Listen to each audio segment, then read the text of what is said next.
I'm not coming back. I found someone who actually sees me. Your things are in storage. That was the text. No punctuation after storage, just silence. I stared at my phone for a second longer than necessary. Long enough to register the second message, a screenshot of a bank transaction, $120 wired out of our joint investment portfolio into an account under her name. One I'd never seen before. I didn't blink. I didn't curse. I didn't even reread the text. Instead, I placed the phone down on the kitchen table, carefully, as if it were glass. It was a quiet Tuesday night. Rain outside, the kind of steady drizzle that made the city feel slow, even in the core of Kingston. Rachel was supposed to be on a wellness retreat in British Columbia, day 3 of a 7-day escape. She'd called it a reset. I guess it was for her. We'd been married for 9 years. 9 long, carefully calibrated years. The kind where everything looks perfect on paper, stable jobs, an upscale condo, frequent travel-curated dinner parties. But paper tears. And deep down I knew something was already torn. I got up and poured what was left of my tea into the sink. The mug clinked against porcelain louder than I expected. No anger, not yet, just static. I leaned on the counter, stared at the cabinets we picked out during the renovation last summer. Or rather, the ones she picked. I just signed the check. That's how it always was. I just want things to feel elevated, she'd said. But elevation came with a price, one I'd been paying long before tonight. I'm a forensic accountant. That means I'm paid to see what others overlook. Patterns, omissions, transfers someone hoped no one would notice. But what good is it really when the lie's in your own home? I'd seen the signs, the fitness trips that didn't add up, the new wardrobe that arrived without tags, the way she'd started putting her phone face down on the table, or how she began ending conversations with enjoy your spreadsheet stuff instead of I love you. Still, I hadn't said anything. Maybe I didn't want to admit it. Maybe I was buying time. Or maybe I was just gathering evidence without realizing it. I opened a drawer under the island and took out a second phone. One she didn't know existed. Private inbox, different domain, secure from everything linked to our joint life. 3 notifications from my monitoring software. Someone had tried to access backup vaults, old accounts, deep backups. She was digging. Quietly. Thoroughly. That part almost impressed me. I clicked deny on the security prompts and exhaled. A long breath measured contained. Then I typed a reply to her message. All the best. No anger, just a full stop. Next, I tapped the contact saved as Jay. My brother answered before the second ring. You remember the protocol we drafted after your second divorce, I asked. He didn't even pause. Yeah. You want me to run it? It's time. I'm guessing she triggered it. She pulled everything. A short silence. Then, all right. I'll initiate phase 1. Call me back in 20. I hung up and let the phone rest beside the empty tea mug. My left hand was trembling slightly. Not with rage, just tension. I looked down at it. Fingers curled so tight the knuckles blanched. I forced them to relax one by one. Then I slid off my wedding ring. It felt cold, heavier than I remembered. I held it in my palm. No flashbacks, no music swells, just silence. I turned it once between my fingers, then opened the side drawer and placed it gently inside. Shut the drawer, locked it. That was the last shared thing between us. 9 years, dismantled in 90 seconds. And the worst part, I wasn't surprised. I'd known for a while that Rachel didn't believe in consequences. She believed in charm, in momentum, in distraction. And above all, in never being questioned. But I'm not someone you can ghost without fallout. Not anymore. I met Rachel on a humid afternoon in Mississauga at a community wellness forum hosted by the city. I wasn't supposed to be there. My name had been added last minute as a guest speaker after another presenter canceled. My topic, recognizing financial red flags in personal and small business banking. Not exactly the most exciting title at a wellness event, filled with essential oil booths and kombucha tastings. She was on stage right before me. Her session was called Reconnecting with Your Breath Micro Movements to Heal the Nervous System. Her voice was calm, her posture impossibly upright, and the room leaned in when she spoke. I watched from the back, arms folded, wondering if people actually believed in this stuff, or if they just wanted to. After the session ended, we both ended up at the same coffee booth, reaching for the last oat milk bottle. She smiled. "Let the boring spreadsheet guy have it," she teased, already holding it out to me. I laughed. "So you were listening." Half listening, she winked. I tune out whenever someone says debt-to-income ratio. It's like a sleep spell. That should have been my first clue. But instead, I was charmed. We started talking. She was bold, magnetic, with a confidence that made me feel like I needed to lean in just to keep up. I was 41, newly rebuilding my life after a fire gutted my old office space and forced me to restart my consultancy. Rachel was 37, running a mid-sized yoga studio out of Burlington, still teaching full-time, but clearly itching for something more. We had coffee. Then we had dinner. Then we kept emailing. Long emails, not the kind you skim. She asked questions about my work, but never about the details. I didn't mind. It was nice for once to not have to explain everything I did.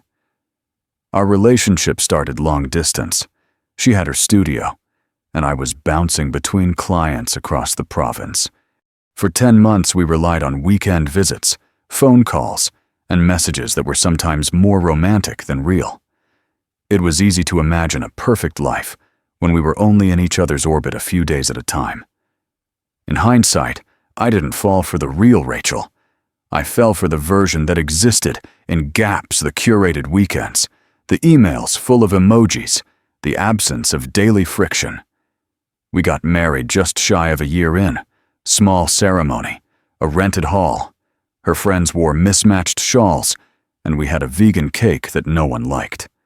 I didn't care. She was radiant that day, and I believed I'd found someone who could soften my edges. She said I gave her stability, that I made the world feel less chaotic. A month later, she told me her studio lease was ending and asked if I'd consider helping her buy a new space. I didn't hesitate. I dipped into what was left of my emergency fund and transferred her the full amount. She promised to pay it back as soon as things were up and running. She never did, and I never asked. The new space opened 6 months later, rebranded as Restore Well. Bigger, brighter, filled with Himalayan salt lamps and vintage hardwood. Her marketing was brilliant. She framed it as a sanctuary for high performers seeking alignment. She doubled her clientele in under a year. I cheered her on from the sidelines. That's what you do when you love someone. Over the next few years, we moved into a modern townhouse in Kingston. Rachel wanted more natural light, an open-concept kitchen, and room for manifestation space. I signed the paperwork. Then came the Audi Q45 she said would attract a higher-tier clientele. Then, a week-long yoga retreat she had to attend in Sedona. I agreed to all of it. Not because I was a pushover, but because it never occurred to me to say no. My mother came to visit once. She saw Rachel's studio featured in a local business magazine and asked quietly while helping me prep dinner, "She builds fast. Just make sure she's not building on you." I chuckled, brushed it off. "Rachel's a visionary," I said. My mother didn't reply, but her words stayed with me. By our 4th year, I started to feel it. Not a rift, just distance. She was in growth mode. I was steady, maybe too steady.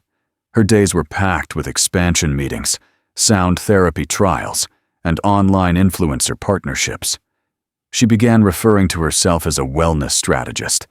She wasn't teaching much anymore, just overseeing things, delegating, traveling. And yet she still came home with stories. I listened. I smiled. But somewhere inside, a calculation began forming. I set up a private financial holding company under a numbered name.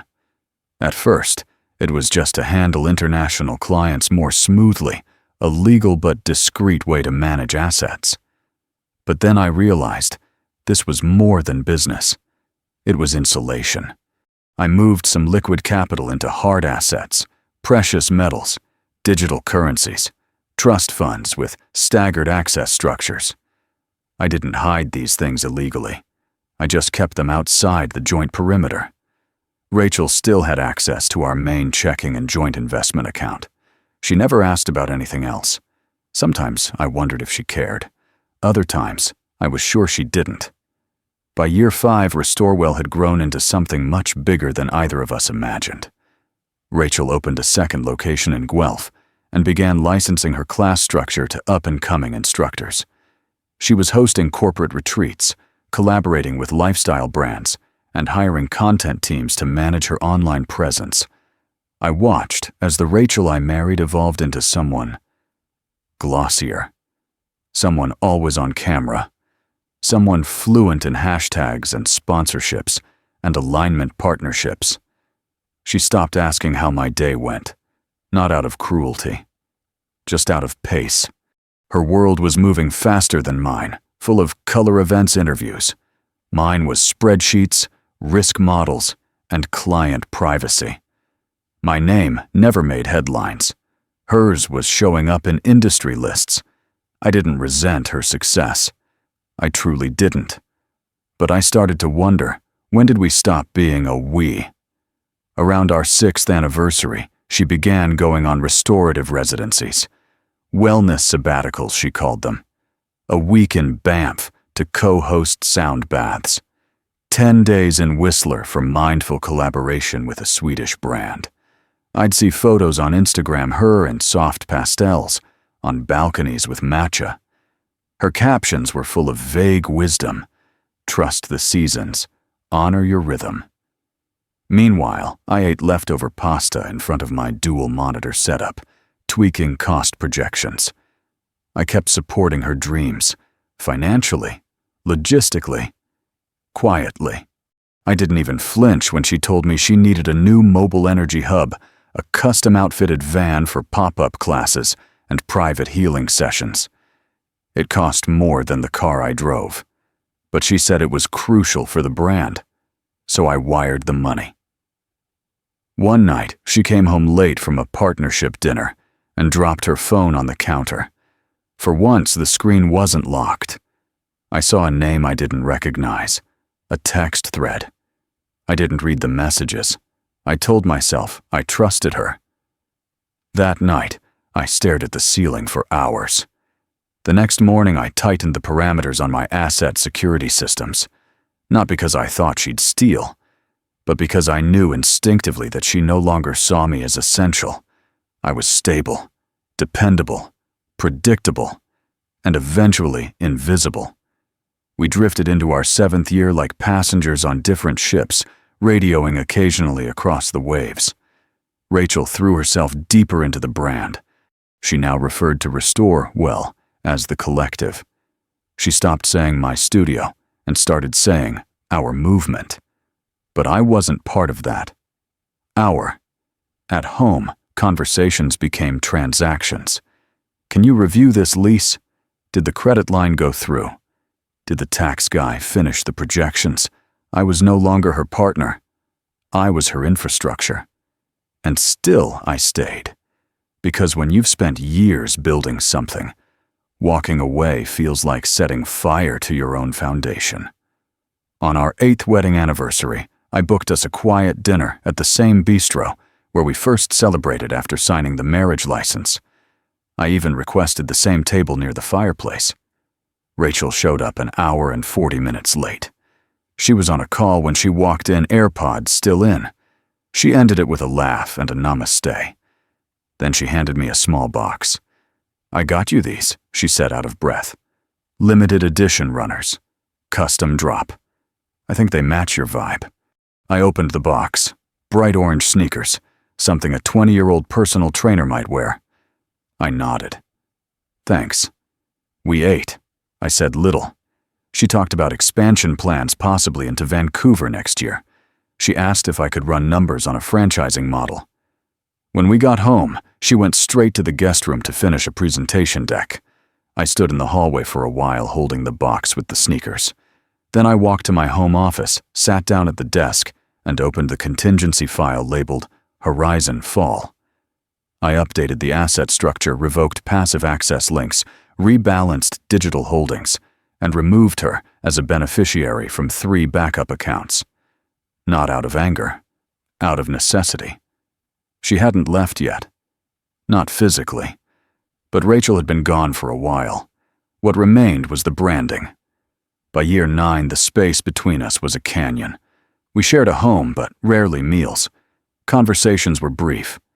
We didn't fight that would have meant we were still connected.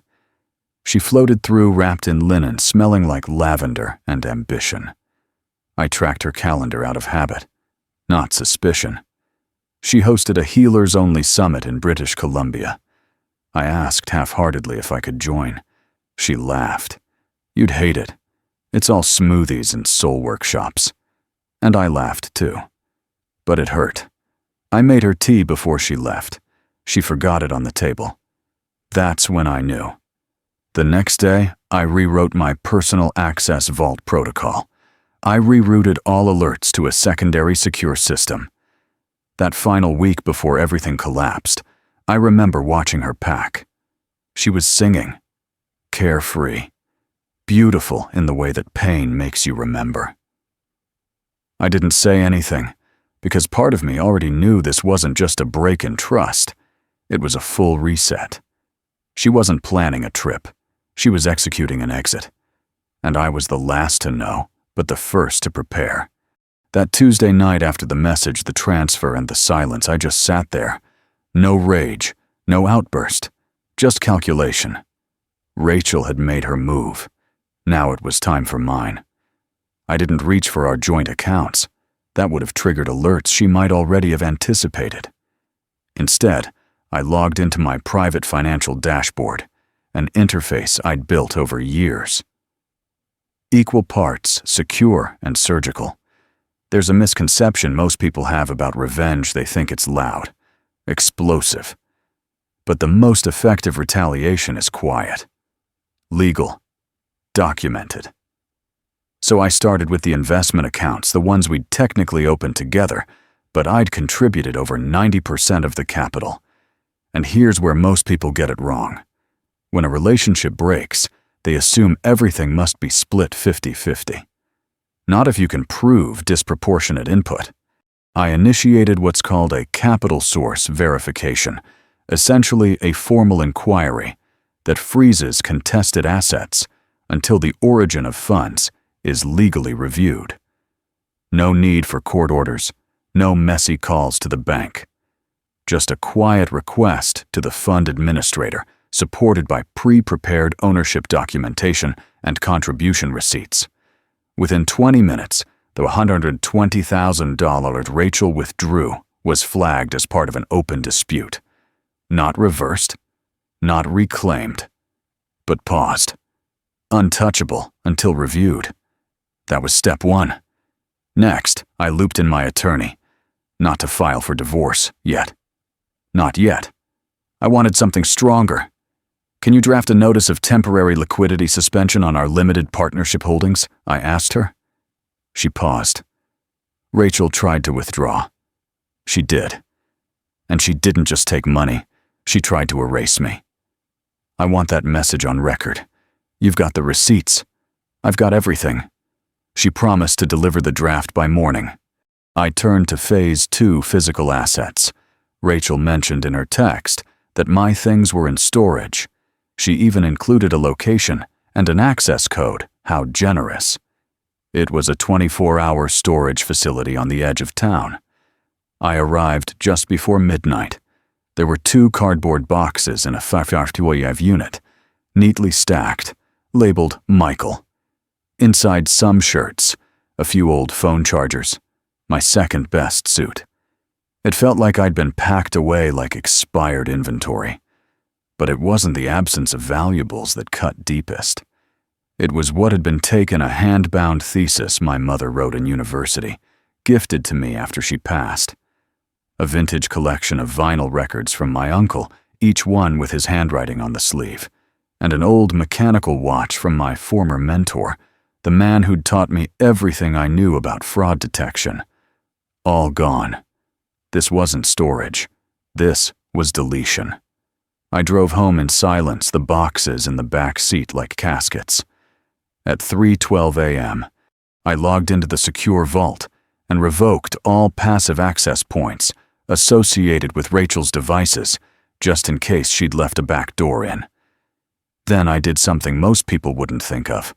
I ordered an independent asset valuation.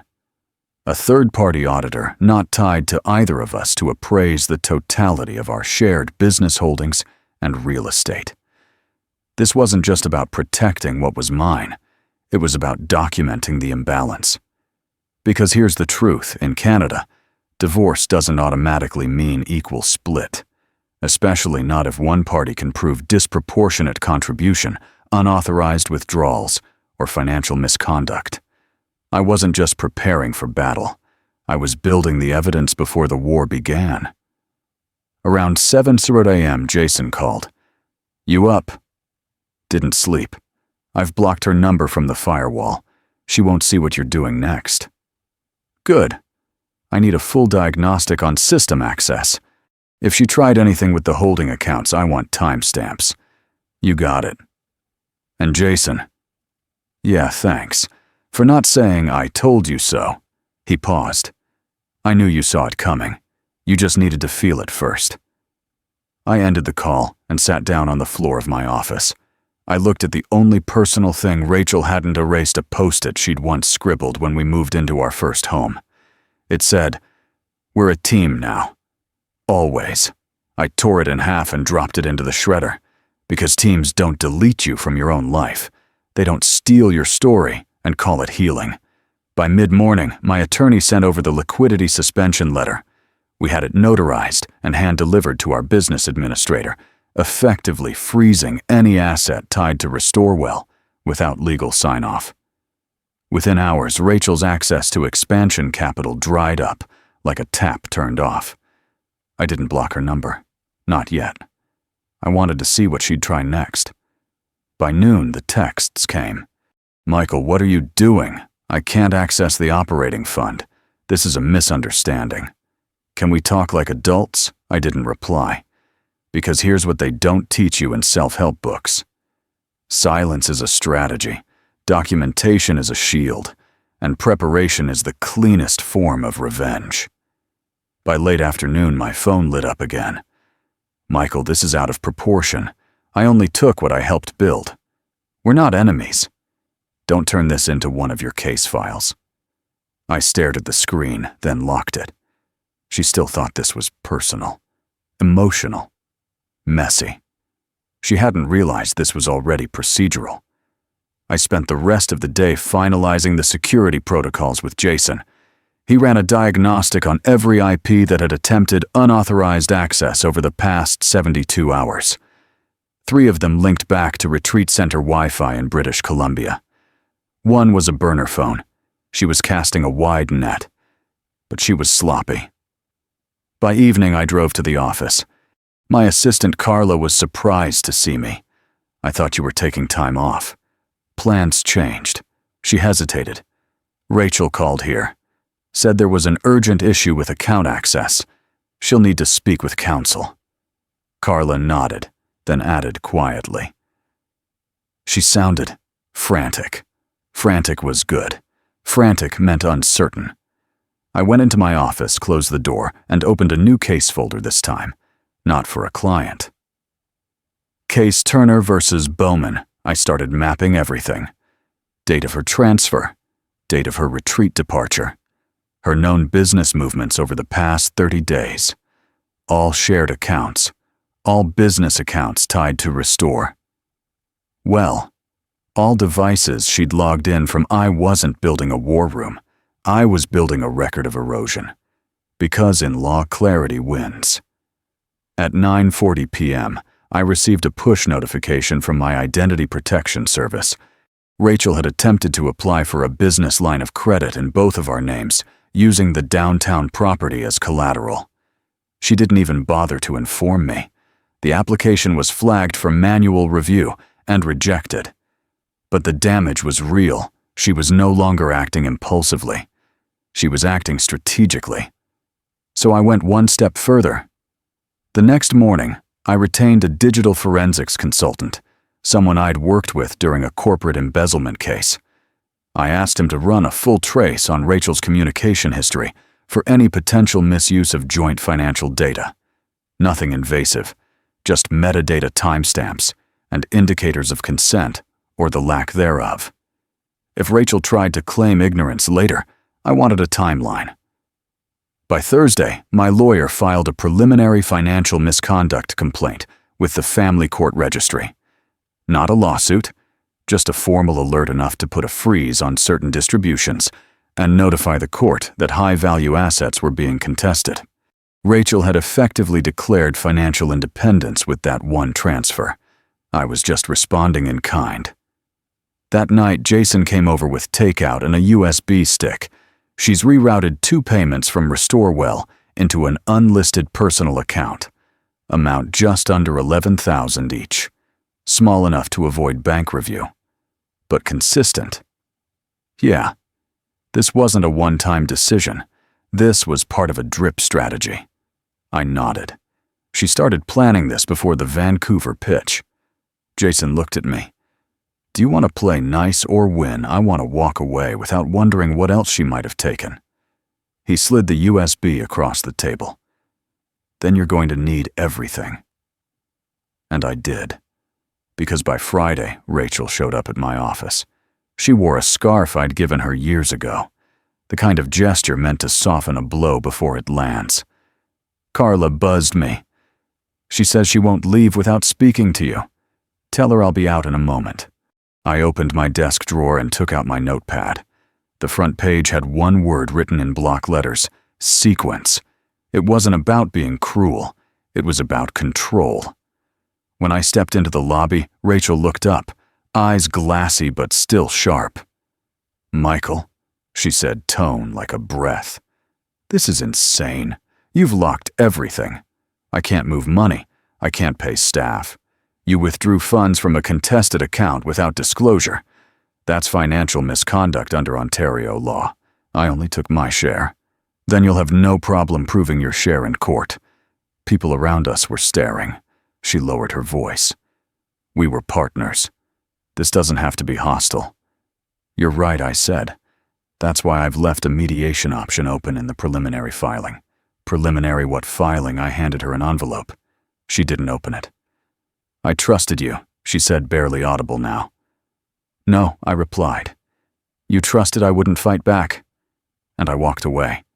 Back in my office, I sat down, looked at the photo she hadn't removed from my bookshelf, the one of us in front of the first RestoreWell location. It had a crack through the frame. Fitting. I removed it gently, placed it face down in a drawer, and closed it slowly. I didn't sleep much that night. Not because of the message, not even the money, but because something didn't add up. Rachel had always been meticulous, almost too careful to be caught pulling something as direct as $120,000 withdrawal. That felt like a distraction. So I started where I always do with a timeline. I laid out the last 18 months, every shared transaction, every large withdrawal, every outlier. Then I layered on her travel dates, retreat events, restore, well expansion milestones. A pattern began to emerge, slow at first, then painfully obvious. The $120,000 wasn't the beginning. It was the end of a longer siphon. Between a dozen smaller accounts and 2 company-linked expense cards, Rachel had withdrawn or redirected over $275,000. Most of it disguised as payments to wellness vendors or partnerships I never approved. But one name kept popping up: TML Vital Trust. It sounded official, like something registered by a foundation or old money family. So I looked it up in the business registry. At first glance, it looked like a low-tier family trust holding minor real estate in British Columbia.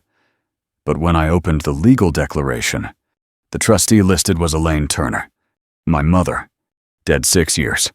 Her name forged across multiple documents authorizing capital contributions into Restoration Ventures, a sub-entity of Restore Well Holdings. My heart slammed against my ribs. I stared at the digital document for 5 full minutes.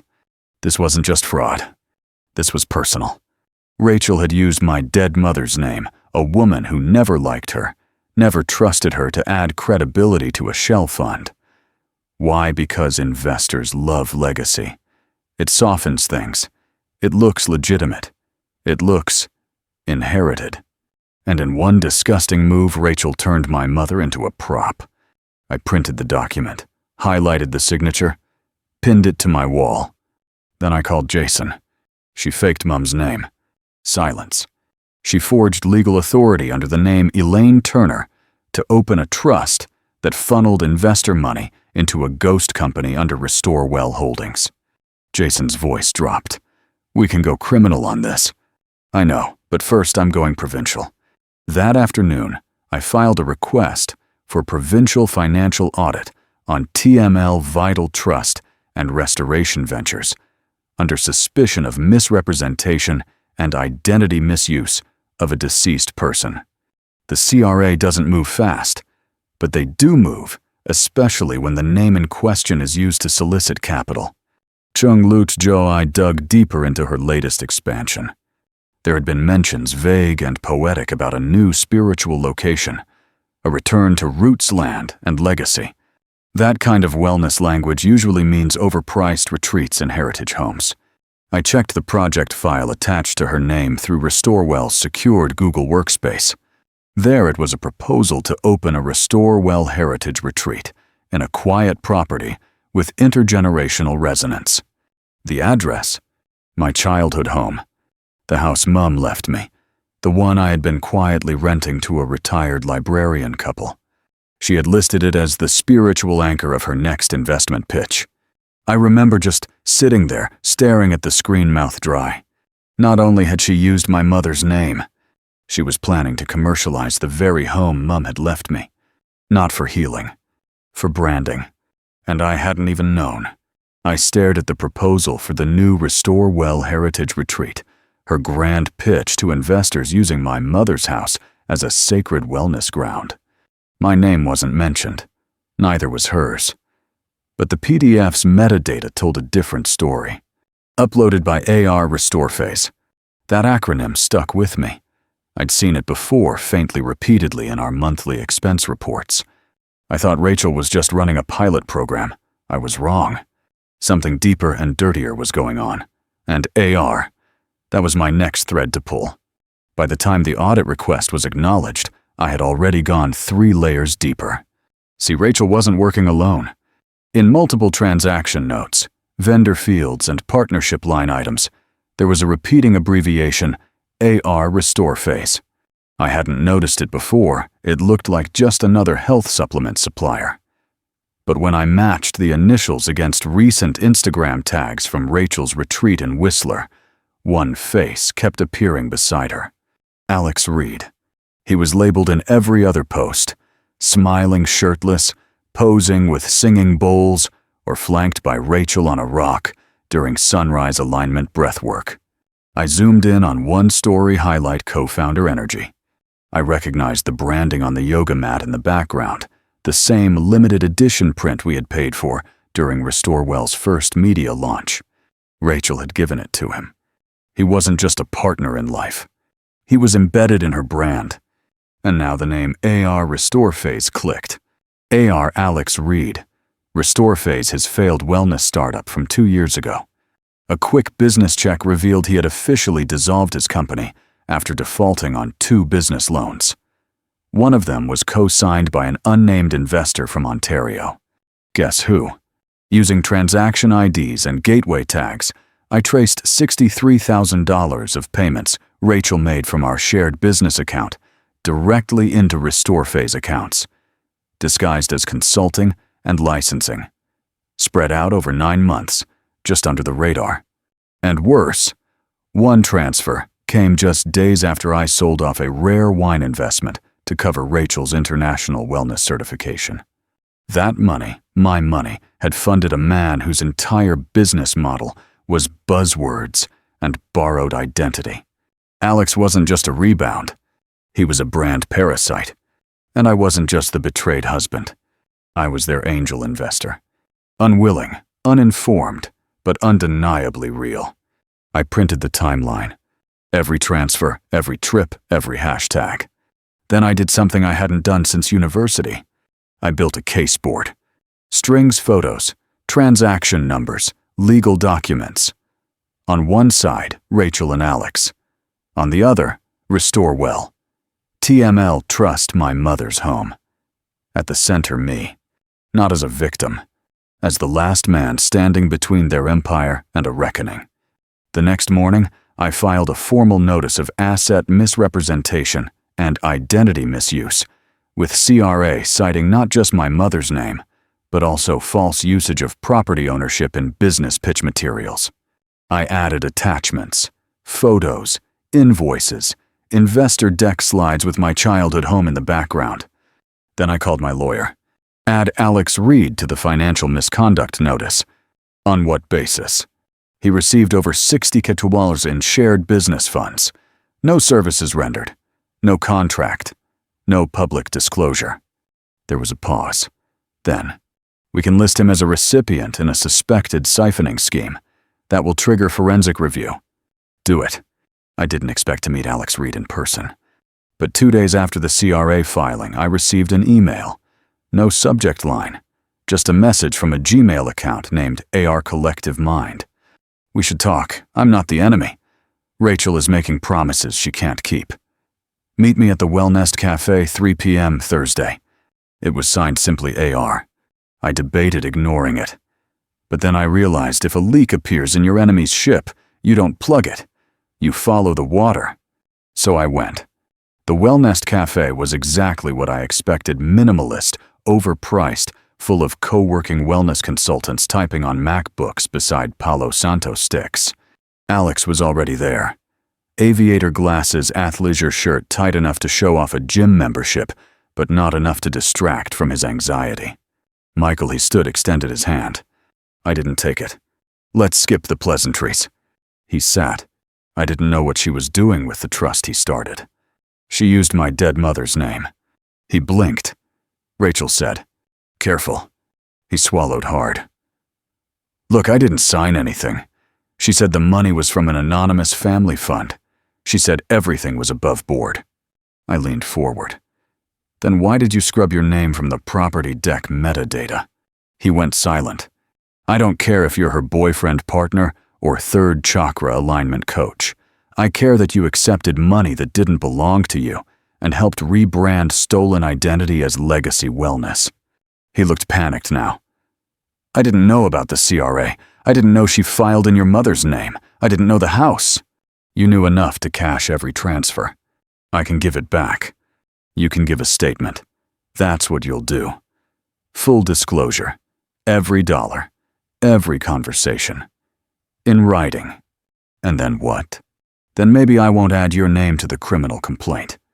He nodded. Do I get a copy of your report? He asked quietly. You'll get a subpoena. I stood and left.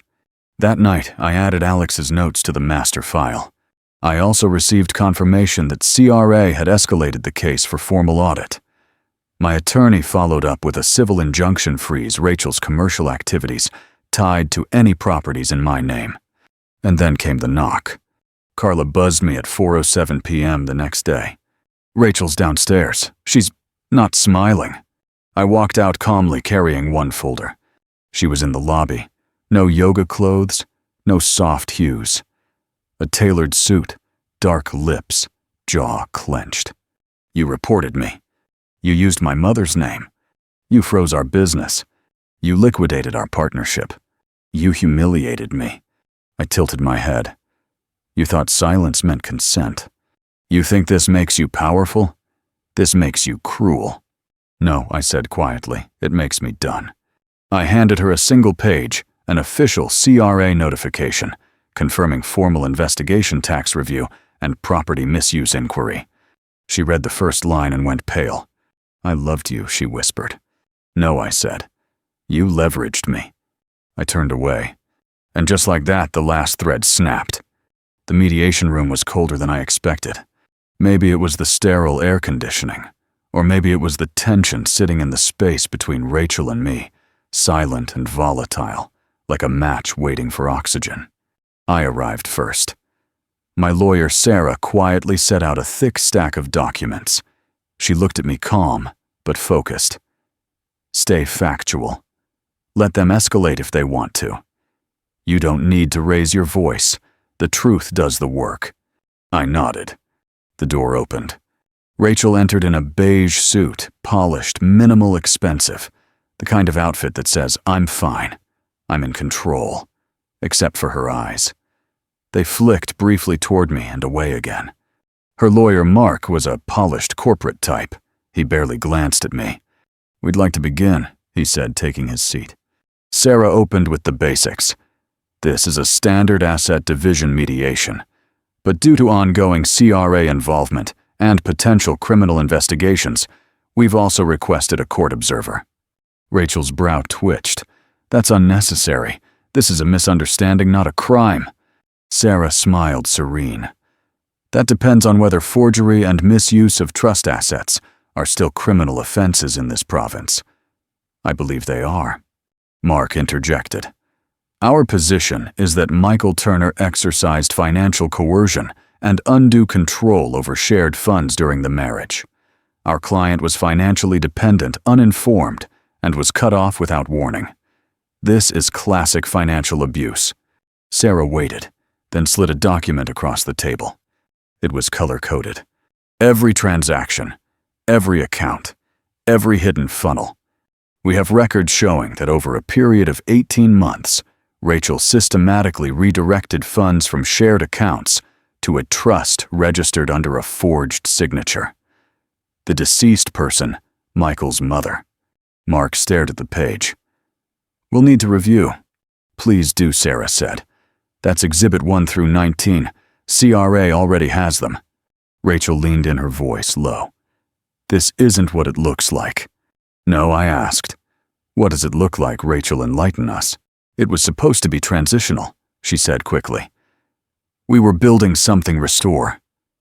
Well was growing, and I didn't want to stress you with the financial side.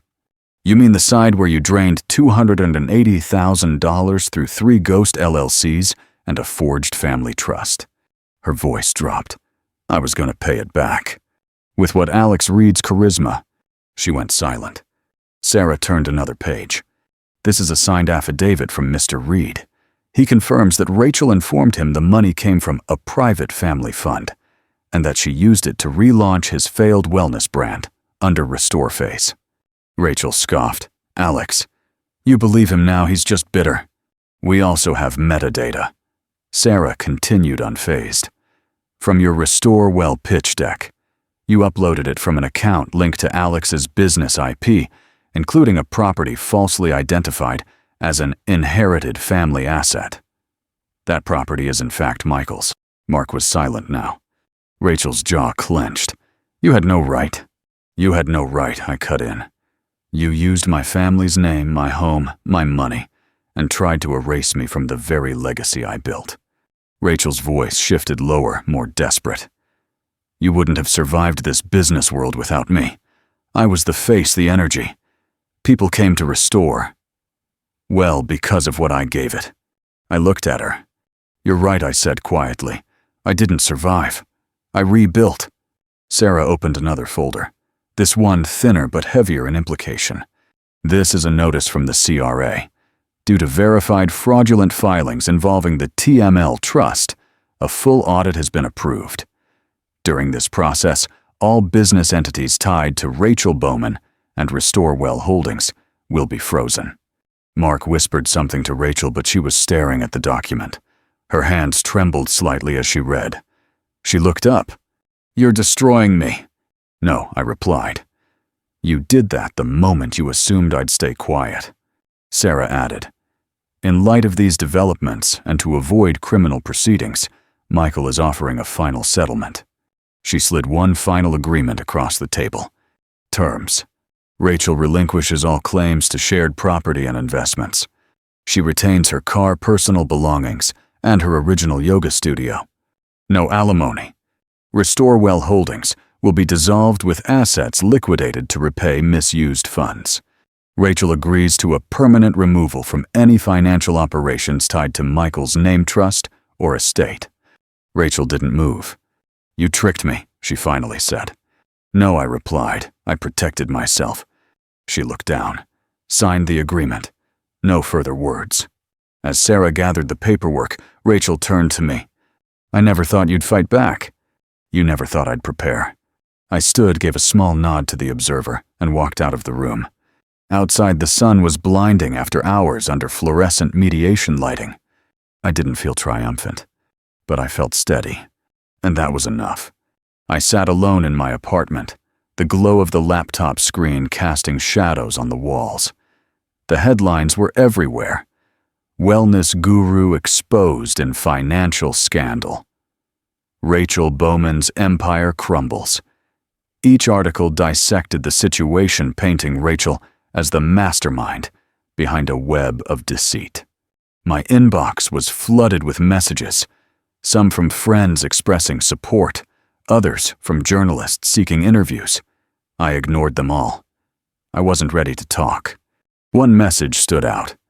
It was from Justin, an old friend I hadn't spoken to in years. "Proud of you, mate.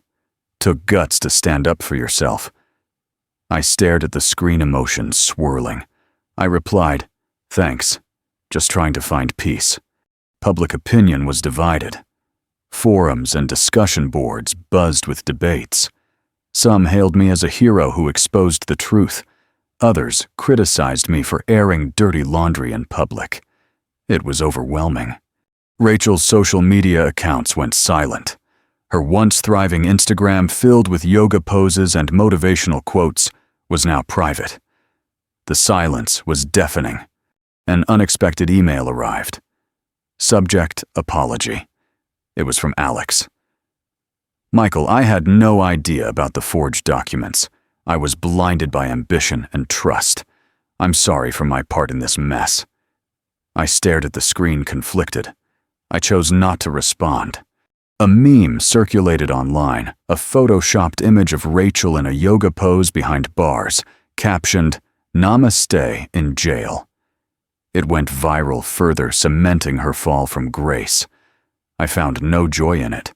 I closed my laptop, yearning for a life beyond the scandal. I returned to the cabin my father built. The serenity of the woods offered a stark contrast to the chaos of recent months. I spent days repairing the old dock, each hammer strike a step towards healing. One evening I sat by the lake, writing in my journal. Forgiveness isn't about them. It's about freeing yourself. Back in the city, I started volunteering at a local community center teaching financial literacy, sharing my experiences, hoping to prevent others from falling into similar traps. I found purpose in helping others, turning my pain into a tool for empowerment. I wrote a letter to Rachel but never sent it. I placed it in a drawer, a symbolic gesture of closure. I release you from my anger. I release myself from this chapter. May we both find peace. I stood at the edge of the lake, the morning mist curling around my feet. The water was still a mirror reflecting the sky's soft hues. This place, once a retreat from the chaos, had become a sanctuary for reflection. The past months had been a whirlwind, a storm of betrayal, revelation, and consequence. Rachel's actions had not only shattered our partnership, but also exposed the fragility of trust. Yet, amid the wreckage, I found clarity. I realized that revenge, while momentarily satisfying, leaves a hollow ache. It doesn't rebuild what's lost. It merely highlights the void. In seeking justice, I had to confront my own shortcomings, the signs I ignored, the truths I avoided. Wikipedia. Returning to the city, I channeled my experiences into something constructive. I began mentoring young entrepreneurs, sharing not just the highs of success, but the pitfalls of blind trust. My story became a cautionary tale, A lesson in due diligence and emotional intelligence. One evening after a seminar, a young man approached me. "Your story resonated," he said. "It made me rethink my partnerships." In that moment, I felt a sense of purpose, a legacy not defined by past mistakes, but by the wisdom gleaned from them. Rachel's fate remained a topic of speculation. Some said she moved abroad. Others claimed she rebranded under a new identity. I chose not to follow her trail. My journey was no longer intertwined with hers. In the quiet moments, I reflected on the man I had become, not defined by betrayal, but by resilience. Not anchored in the past, but sailing towards a future forged by lessons learned. I didn't win a trophy. No headlines praised my comeback. There was no final confrontation with shouting or slammed doors. But in that silence, I found myself again. For a long time, I thought strength meant endurance, keeping quiet, keeping calm, keeping peace. But sometimes, strength means walking away with your dignity intact, even when no one's watching. I used to believe Rachel had erased me. But the truth is, I had slowly disappeared long before she left. And maybe this wasn't the end of my story, but the start of one I could finally write on my own terms. I don't hate her. I don't want revenge anymore. I just want peace. And I want to remember what it feels like to live without looking over my shoulder. If you've been there, if you've ever felt like someone rewrote your life without permission, then I hope this story reminded you of one thing. You're allowed to protect your worth. You're allowed to choose yourself. You're allowed to say nothing and still win. Have you ever fought back without saying a word? Tell us. Your silence might be the loudest story someone needs to hear.